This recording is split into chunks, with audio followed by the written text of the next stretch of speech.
राधे राधे दोस्तों, आज भी सीता माता का श्राप झेल रही हैं फल्गु नदी, गाय और केतकी के फूल। जानिए क्या थी वजह।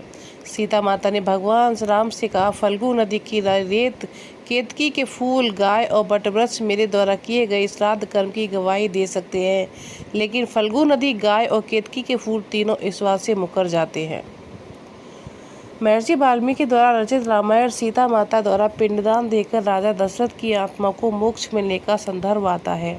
वनवास के दौरान भगवान राम, सीता माता और लक्ष्मण पितृपक्ष के दौरान श्राद्ध करने गए धाम पहुँचे। वहाँ श्राद्ध कर्म के लिए आवश्यक सामग्री जुटाने हेतु राम और लक्ष्मण नगर की ओर चल दिए। सामग्री इकट्ठा करते करते दोपहर हो गई। पिंडदान का निश्चित समय निकलता जा रहा था और सीता जी की व्यग्रता बढ़ती जा रही थी। तभी राजा दशरथ की आत्मा ने पिंडदान की मांग कर दी।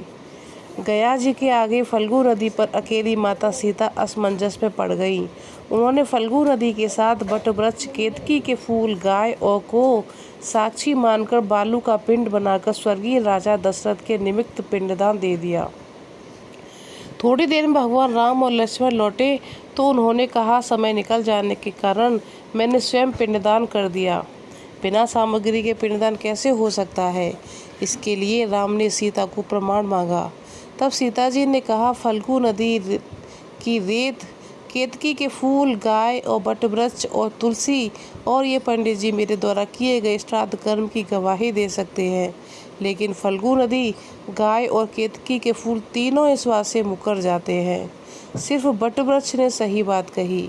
तब सीता जी ने राजा दशरथ का ध्यान करके उनसे ही गवाही देने की प्रार्थना की। राजा दशरथ ने सीता माता की प्रार्थना स्वीकार कर ली और घोषणा की कि ऐन वक्त पे सीता जी ने मुझे पिंडदान दिया।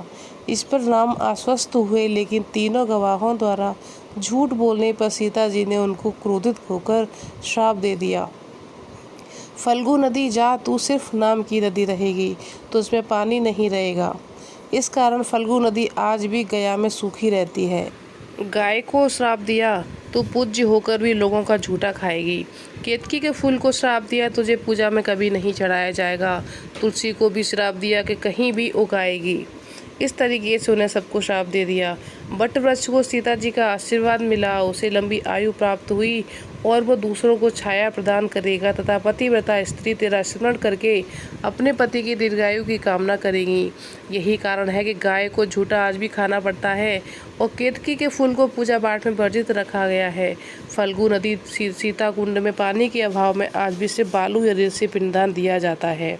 और पंडित को श्राप दिया कि वो कभी संतुष्ट नहीं होंगी। और तुलसी भी आज आपने देखी होगी कहीं भी उगाती है। इसी तरीके से सीता माता के श्राप को आज भी झेल रही हैं। तो ये कहानी इतनी ही। आपको कैसी लगी हमें कमेंट में बताइए। अगर आपको हमारी कहानी पसंद आती है तो प्लीज़ हमारे चैनल को लाइक, शेयर, सब्सक्राइब करिएगा। धन्यवाद दोस्तों।